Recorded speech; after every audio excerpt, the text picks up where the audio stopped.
Bonjour, bonsoir et bienvenue à vous tous dans cette émission Docteur M, une émission qui est faite pour vous, une émission que je co-anime avec professeur Antoine Moudia. Bonjour, docteur. Bonjour. Comment allez-vous? Oh, mais très bien, parce que vous retrouver, c'est un plaisir. Oh, vous savez, c'est vrai que ça fait un mois qu'on n'a pas tourné de nouvelles émissions ensemble. C'est peut-être pour ça que nous n'avons pas répondu rapidement à vos questions, mais c'est chose faite à partir d'aujourd'hui. Docteur va donc répondre à toutes vos préoccupations. Vous le savez bien sûr que cette émission est diffusée, une première diffusion le mercredi à partir de 18h, et puis il y a d'autres rediffusions le lendemain, le jeudi sur votre antenne B1. Docteur, beaucoup de questions. D'abord, j'ai un compliment qui vient de Luanda, de la part d'une mère qui certainement est fidèle à cette émission. Je vous lis le compliment texto, comme il m'est parvenu. Docteur Moudia, vous êtes un érudit. Vous parlez avec aisance et compétence. Que puis-je faire pour que mon fils vous ressemble un jour? D'abord, madame, il faut que votre fils ait été enlevé à l'âge de 3 jours. Parce que c'est un parcours difficile. Je ne lui souhaite pas ça. C'est un parcours difficile. Mais je crois que c'est très bien. Merci, madame, pour les compliments. C'est tout ce que je sais dire. Il y a beaucoup. Hein. Docteur, alors, première question. On y va tout de suite parce que vos préoccupations sont nombreuses. Docteur, un homme qui se masturbe à la puberté, sera-t-il stérile plus tard et aura-t-il des problèmes dans son mariage? Jusqu'à la preuve du contraire, aucun problème. Je crois que c'est une faiblesse mentale, psychologique. Je crois qu'on n'a pas besoin de se masturber si on sait qu'on va se marier. Et pour faire plaisir, plutôt c'est préservé pour l'autre. Mais il n'y a aucune conséquence sur le plan de fertilité ou sur le plan organique. Je ne pense pas. Bonsoir docteur, je ne conçois plus après avoir été opéré de myome. Ça, il faut voir. Qu'est-ce qui s'est passé? Est-ce qu'il y a eu un problème de cicatrisation interne dont on a parlé, des synéchies? Est-ce qu'on a touché aux trompes? Alors à ce moment-là, il faut faire un bilan pour voir comment se comportent les trompes et la cavité de la matrice elle-même. Quelques questions maintenant autour de la fertilité, ça vous préoccupe. Sachez qu'une brochure existe à ce sujet. D'ailleurs, à ce sujet, voici cet élément qui vous montre la panoplie de brochures et le coffret que Dr Moudia propose, un coffret qui comprend une brochure plus un DVD sur des thèmes différents, sur toutes les maladies, sur toutes les préoccupations qui vous concernent. Voici cet élément, nous le suivons et puis nous revenons pour que le docteur réponde à vos questions. Les réponses du Dr Moudia sur votre santé sont désormais disponibles sous forme de brochures et DVD. Vient d'apparaître le brochure sur toutes vos questions sur la grossesse, tout savoir sur le myome, tout savoir sur le kyste ovarien, la sexualité masculine, stérilité, cause et traitement. Gardez chez vous ces brochures vous permettront d'avoir à tout moment et quand vous les souhaitez les premières réponses à vos préoccupations de santé. Chaque thème est traité dans 2 supports différents, une brochure et un DVD qui démontre la partie du corps traitée avec images et illustrations. Disponible en français et lingala, ensemble constituent un coffret. Commandez votre coffret aujourd'hui même et bénéficiez d'une remise de 50% sur le prix de vente.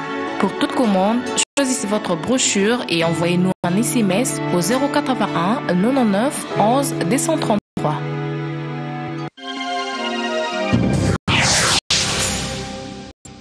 Et voilà, vous savez comment faire pour avoir ces brochures chez vous. Le numéro qu'il faut appeler pour lancer la commande a été affiché et vous l'avez tout au long de l'émission, vous l'aurez tout au long de l'émission en tout cas. Voici docteur, donc certaines questions sur la fertilité. Bonsoir docteur. Je veux savoir si les serviettes pour femmes rendent stériles. Écoutez, si les serviettes rendent stériles, les serviettes normalement doivent être propres, pas nécessairement stériles. Parce qu'il faut aussi faire la part des choses. Je ne parle pas de la stérilité de la femme, de la stérilité du matériel qu'on utilise. Normalement, ça doit être un matériel propre, à la rigueur stérile. Donc, si c'est utilisé de cette manière et de manière convenable, il n'y a pas de problème. Parce que, en fait, les serviettes, si elles sont mal faites, c'est que les femmes appellent serviettes chez nous le fait qu'elles mettent le morceau de pagne sale entre les jambes, et ça, c'est pas souhaitable. Ça se fait comme ça? Il y en a, juste après l'accouchement, vous savez, les femmes utilisent tout ce qui est malpropre pour pouvoir se protéger. Et c'est des femmes de chez nous, ça c'est Je crois que ça, c'est quelque chose qu'il faut éviter. Normalement, les serviettes telles que elles sont préparées à la pharmacie, bien emballées, bien propres et stériles, ne peuvent pas entraîner des infections. Mais ces genres de serviettes dont je viens de vous parler, c'est à éviter absolument. Évitez donc absolument d'utiliser des serviettes qui sont sales, qui risquent donc de vous créer beaucoup d'infections déjà. Bonjour docteur. Une femme du groupe O négatif peut-elle concevoir sans problème?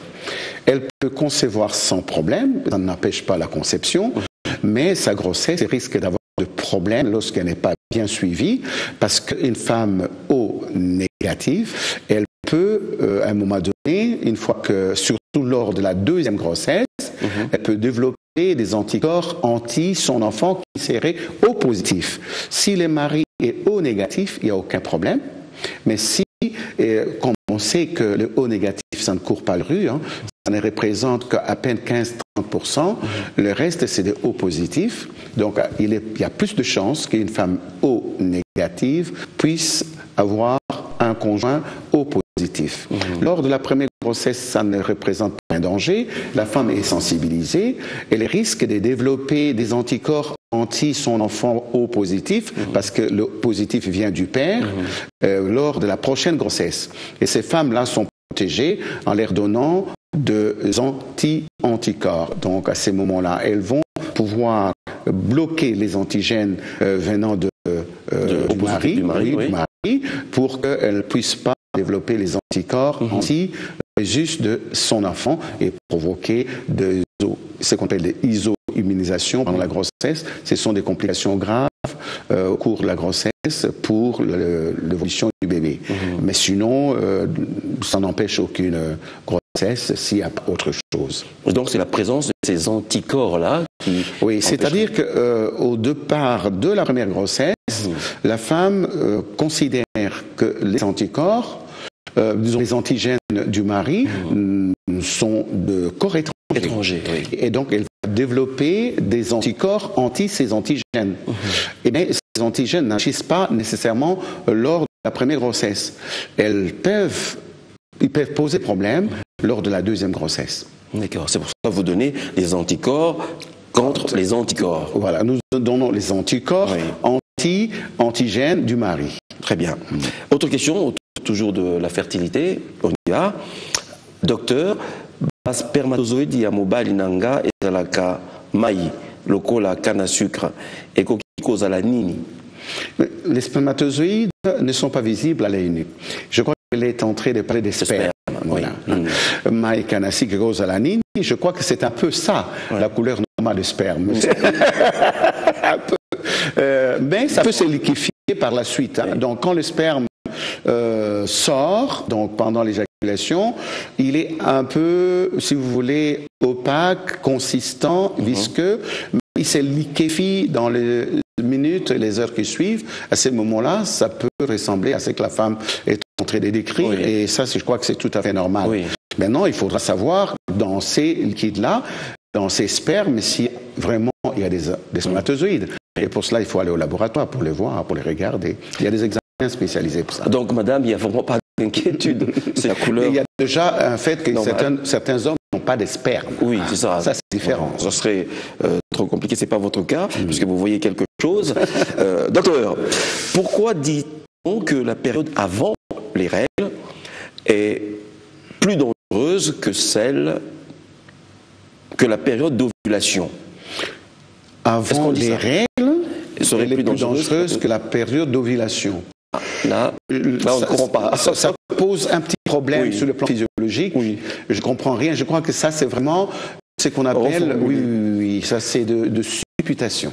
Il faut reformuler votre question. Peut-être que vous aviez une autre idée en tête. Si elle est dangereuse pour quelqu'un qui ne cherche pas à avoir d'enfants, mais c'est une belle période pour celles qui cherchent des enfants.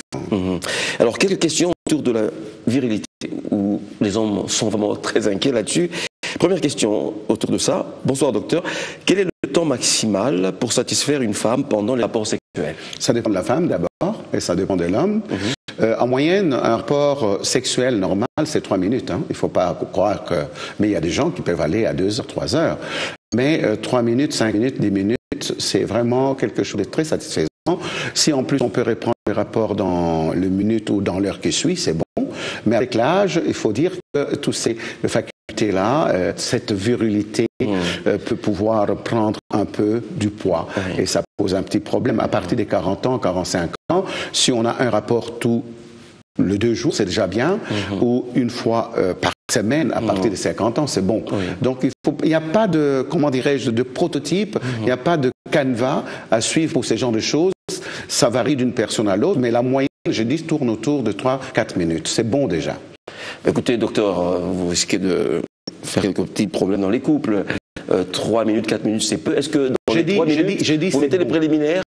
Les préliminaires ne comptent pas. Hein. Ah, vous ne comptez pas les préliminaires? Je parle de l'acte. 3 minutes. Il faut commencer par préparer le conjoint ou le conjoint. Oui. Ça, c'est clair. L'homme peut facilement aller en érection et avoir son orgasme rapidement, mais la femme, il faut la préparer, il faut l'arriver. Moi, je dis que si vous faites 3 minutes, ça reste dans les limites de la normale.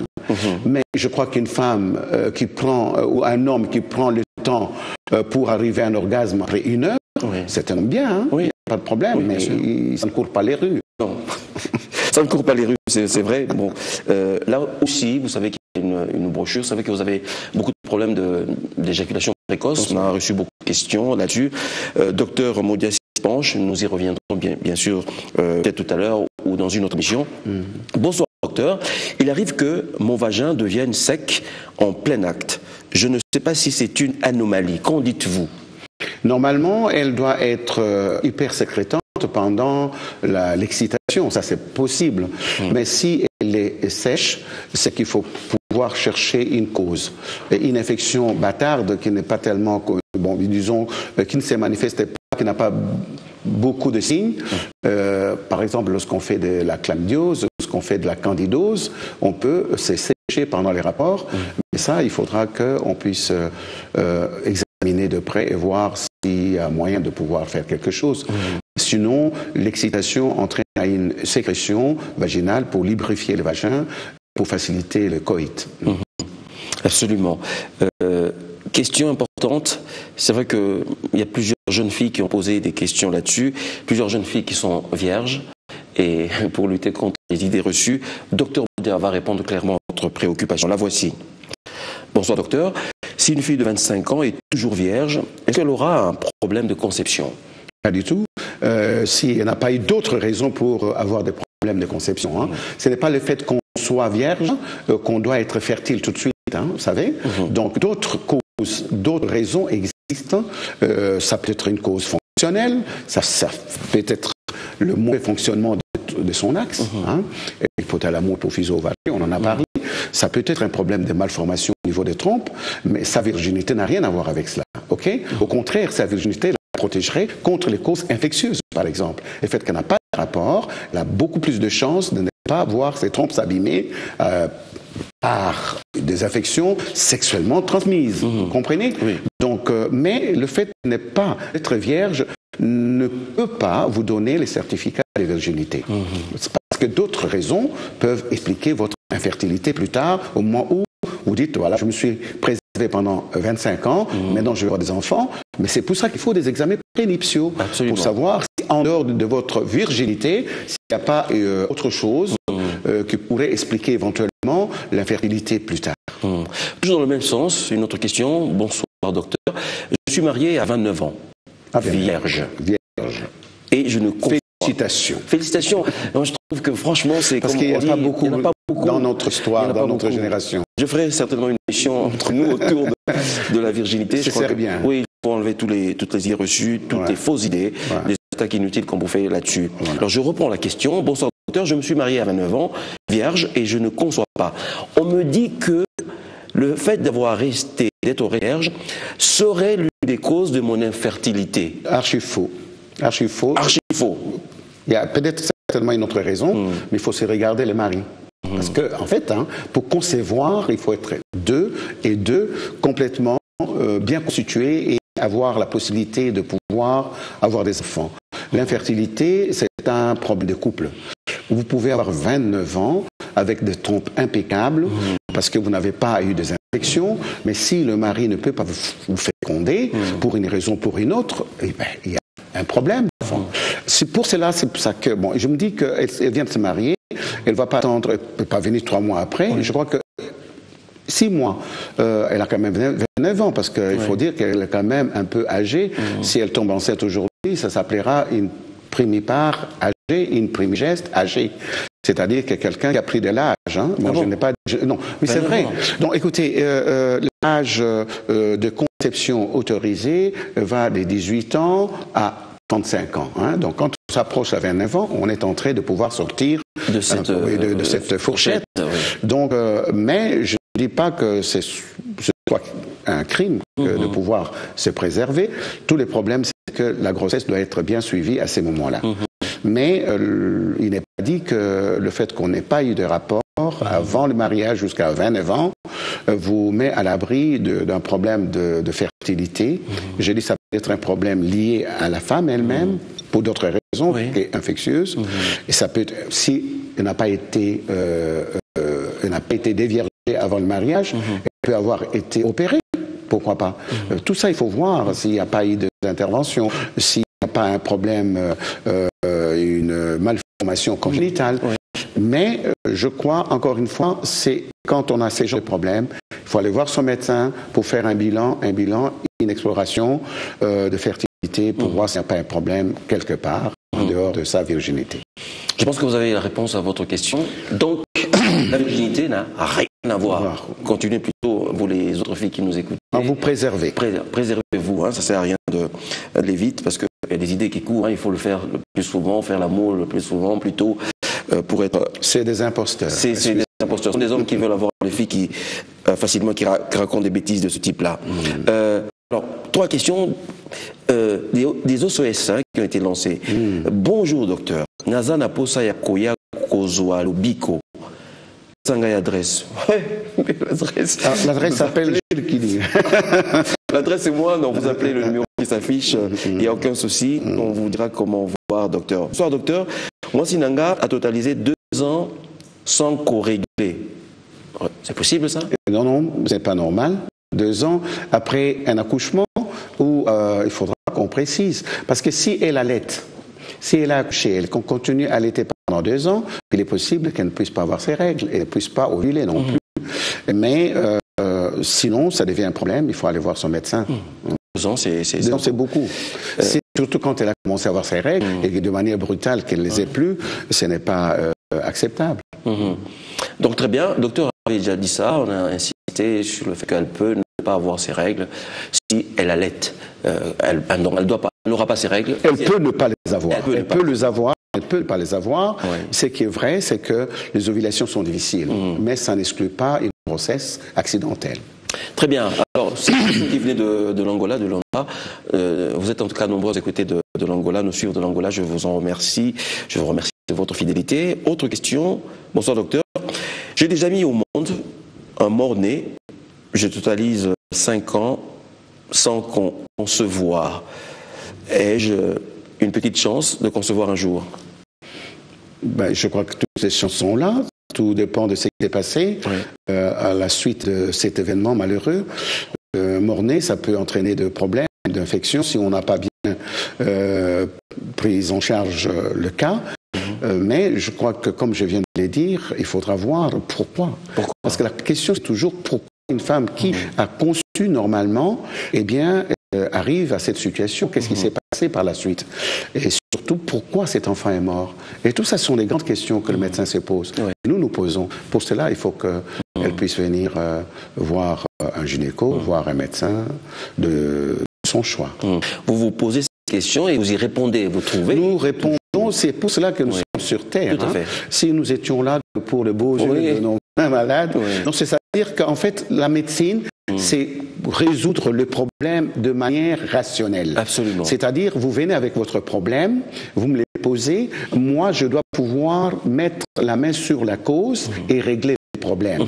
Et si je ne peux pas les régler, je dois pouvoir soit passer la main, ou soit vous dire, madame, selon les connaissances scientifiques actuelles, nous n'avons pas de solution à ces problèmes, mais c'est rare. Mais c'est rare. Bonsoir docteur, est-il normal qu'une fille célibataire sans enfant ait le lait maternel? Je n'ai pas compris. Je pense qu'il y a peut-être un liquide qui sort de...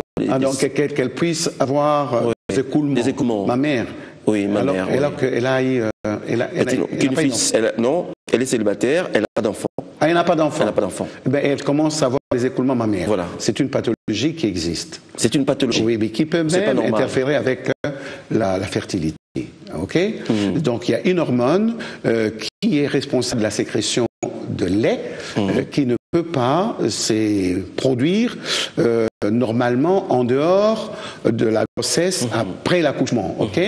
Mais cette hormone peut être sécrétée de manière exagérée chez une femme qui n'a pas d'enfant. Ça s'appelle une hyperprolactinémie. Donc ne retenez pas, c'est une hypersécrétion d'une hormone qu'on appelle la prolactine et qui est responsable de la sécrétion de lait.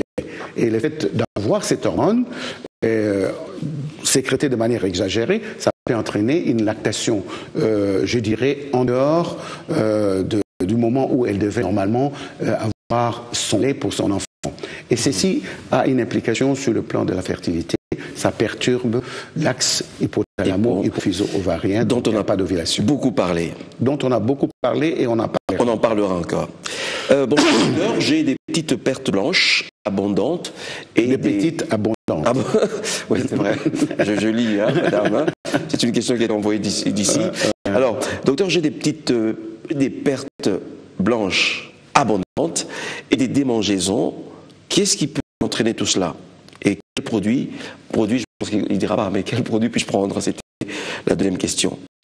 Si les pertes blanches entraînent des démangeaisons, ce sont des pertes pathologiques. Parce que la femme, normalement, doit avoir ces pertes. C'est normal. Une femme normale, constituée normalement, a des pertes qui ne sentent pas, et qui ne sont pas malodorantes, de pertes qui ne collent pas et qui ne chatouillent pas. Du moment que ça commence à devenir abondant, changeant de couleur, tachant les linges, malodorante et prurigineuse, ça veut dire que ça commence à vous demander de vous gratter, c'est de pertes pathologiques. Il y a plusieurs microbes qui peuvent arriver, à partir de virus jusqu'aux champignons. Donc maintenant, c'est à nous de déterminer. C'est que nous faisons, nous regardons, et nous examinons et nous prélevons les pertes pour aller les analyser au laboratoire. Habituellement, par rapport à ce qu'elle dit, je pense que c'est une mycose. Voilà. Donc, mais le soigner, ce n'est pas la télé. C'est pas la télé. Le produit qu'elle prendre non plus. Non, pas du tout. Donc appelez plutôt, allez voir votre médecin. Ou le médecin le plus proche, c'est une pathologie banale qui peut être soignée par n'importe quel médecin qui a été normalement suivre son cursus. Alors, une question, je la pose quand même parce que le docteur veut que je pose toutes les questions, même si elles sont mal formulées ou... on trouvera toujours un arrangement. Voilà. Vous avez posé une question, vous avez envoyé votre question de Kinshasa. Bonsoir docteur. Après les règles, la femme peut-elle concevoir? J'étais un peu embêté, mais voilà. Après les règles, mais elle peut concevoir, parce que c'est la période de fertilité qui va commencer entre les 10e et les 18e jours. Oui. Donc après les règles. Mais pendant les règles, c'est un peu difficile. Vous comprenez? Donc il y a une période charnière et qui s'écoule entre le moment où la femme a des règles. Je dirais que les règles normales peuvent prendre entre 3-4 jours. Et entre le 5e et le 9e jour, c'est une période peu probable d'ovulation. Mais à partir du 10e jour jusqu'au 18e jour, c'est la période où elle peut concevoir. Donc ça se passe après les règles. Très bien. Si c'est ça son entendement, je ne sais pas. Ça ne peut se passer qu'après les règles. Bien sûr. Donc, si vous voulez des éclaircissements là-dessus, sur les règles, si vous voulez savoir quelle est la période rouge, quelle est la période où il faut faire, effectivement... c'est dans la brochure. Hein. Oui, l'amour pour avoir le bébé. C'est dans la brochure de Dr Mondia, brochure sur les règles, dont vous avez vu d'ailleurs un exemplaire tout à l'heure. Le cycle ovulatoire. C'est ça, le terme savant. Le cycle menstruel. Alors, bonsoir docteur. La femme doit toujours saigner lors de son premier rapport sexuel? Si elle est vierge. Mais ce qui se passe, c'est qu'elle va pouvoir voir son hymen se déchirer. Et ça saigne. Et même si ce n'est pas le cas, tout dépend de l'homme. S'il est très membreux, il peut déchirer. S'il est violent, il peut déchirer. Donc on peut saigner. Mais je crois que quand on fait ces histoires-là, on fait l'amour, on ne fait pas la guerre. Oui, je pense que c'est une question qui a été posée par une dame à qui on reprochait, il y a des hommes, enfin, surtout des grandes séparations, des longues séparations et des grandes retrouvailles peuvent entraîner ce genre de problèmes. Il y a quelques fissures qui peuvent se passer. Mais il y a parfois des déchirures et des perforations de Douglas. Ça dépend, comme je vous ai dit, de l'homme et de sa virilité. Et de sa virilité. Et de sa taille, là. Vous voulez parler de sa taille. C'est ce que je voulais dire. Oui, tout à fait. Moi, j'ai dit les choses simplement. Tout à fait. La masturbation peut-elle rendre une femme stérile? La masturbation? Oui. Si elle se masturbe, la femme? La femme. Non. Comme pareil pour l'homme, rien. Je ne sais pas pourquoi elle se masturbe. Elle a trouvé un beau garçon. Peut-être qu'elle n'arrive pas à trouver un beau garçon, c'est le problème aussi. C'est le problème. Oui, parfois on ne trouve pas l'autre côté de son âme. Alors, je ne conçois pas... Non, pourquoi, docteur, je ne conçois pas, après 3 interventions chirurgicales de myome? Elle a été opérée 3 fois. Le myome. Et elle ne conçoit pas. Et ces genres de femmes ont plus de problèmes organiques qui se poseraient. Parce que le fait d'avoir été opéré 3 fois, avec le risque de synéchie, des adhérences, des obstructions tubaires, donc je crois que le problème est d'être organique. Donc il faudra faire une radio de la matrice et des trompes pour voir comment se présentent les trompes. En tout cas, d'emblée, j'incrimine les trompes ou la matrice elle-même. D'autres causes peuvent arriver. Le mari aussi, il faut regarder. C'est pas parce qu'on a des trompes imperméables après 3 interventions et que le mari est azospermique, par exemple, n'a pas de spermatozoïdes. Même si vous avez été opéré 3 fois, il n'y aura pas d'enfant. Donc, nous répétons ce conseil que nous vous donnons. Ah oui, absolument. Visite. Ça rentre dans notre culture. Une fois au moins par an, chez votre gynéco, les femmes, il faut le faire, les hommes aussi d'ailleurs. Oui, tout le monde, chacun de nous. On n'est pas des machines. On n'est pas des machines et de temps en temps. Mais les machines doivent être de temps en temps. Nous amenons nos voitures quand même. Ah oui, au garage. Nous sommes un peu le garagiste du ciel. Dernière question, je disais c'était Sylvie qui était préoccupée par ça. Bonjour docteur. Depuis que femme a fait une fausse couche, elle règle maintenant 2 fois par mois. Mais on peut bien régler 2 fois par mois, j'ai expliqué ça l'autre fois. Si nous prenons un cycle normal de 28 jours et que j'ai mes règles le 1er mars, je peux les avoir le 28 mars, sans problème. Si c'est tel est le cas, il n'y a pas de problème. Le gros problème, c'est si ça commence à se rapprocher. Si je le règle le 4 et que je le règle les 10, ça ne va pas du tout. Ça pose un problème. Mais on peut bien, si l'intervalle est respecté, c'est tout à fait acceptable qu'on puisse avoir les règles 2 fois par mois, au même mois. Là-dessus, vous le savez, je l'ai dit tout à l'heure, il existe une brochure et un DVD avec des détails, le plus éloquent possible pour que vous ne soyez plus inquiets. Merci beaucoup, docteur, d'avoir répondu succinctement, mais avec compétence à ces préoccupations. Nous revenons, comme d'habitude, la semaine prochaine. Problème, je suis prêt, je suis revenu. C'est vous simplement faire un coucou à mes patientes en disant que je suis allé me reposer et je reviens à partir de 14 et 15. Ça ne vous a pas été que je porte une cravate rouge? Moi, je me dis qu'on est à l'époque de la victoire. Parce qu'on vient de marcher sur les gens qui nous ont malmenés pendant un certain temps et que Dieu soit béni. Et là, j'en profite, juste si tu me permets, de pouvoir faire en tout cas un chapeau bas à notre armée, à notre président et à notre République, aux Congolais qui aujourd'hui s'approprient leurs terres. Ça donne une certaine fierté appartenir à cette nation, la RDC. Nous sommes fiers des prouesses de la victoire des FARDC sur les rebelles du M23 et bien sûr, comme l'a dit le ministre Lambert Mende, les autres groupes rebelles n'ont qu'à bien se tenir parce qu'ils sont dans le viseur des FARDC. Merci de votre fidélité. Nous revenons donc la semaine prochaine pour continuer à répondre à vos questions. Au revoir.